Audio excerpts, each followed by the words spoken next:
Alam mo, naniniwala ako na darating din yung araw na madadala mo ang sarili mo sa buhay na gusto mo.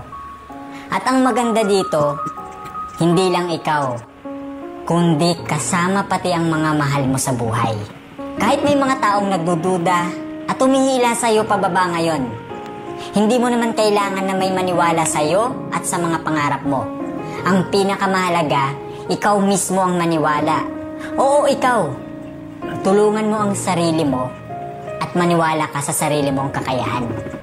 Walang taong perpekto. Lahat tayo nagkakamali. Nakakagawa ng bagay na minsan hindi natin ginusto, pero nangyayari na lang bigla. Sabi nga nila, things happen for a reason. Pero kahit anong sakit at hirap yung nararamdaman mo at dinadanas mo, huwag kang susuko. Dahil ang bagong umaga ay isang bagong pag-asa. Ano man gawin mo sa buhay, just be yourself. Dahil dyan mo malalaman kung sino yung mga taong mananatili sa buhay mo kahit alam nila buong mong pagkatao. At kapag dinadown ka ng iba, gawin mong motivation yun para lalo kang magsumika. Tandaan mo, idol, kapag bumigay ka, mas lalo silang matutuwa. Kaya fight lang.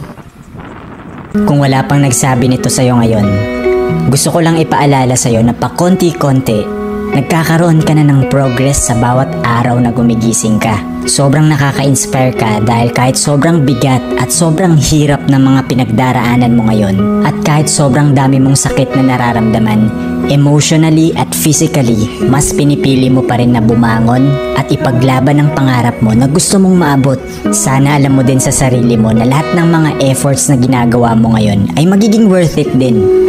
Hindi lang para sa'yo, kundi pati na rin sa mga taong mahal mo. Tandaan mo parati na step by step nakakarating ka na sa buhay na gusto mong marating. Kahit na alam ko minsan, nakakalungkot at nakaka-frustrate din.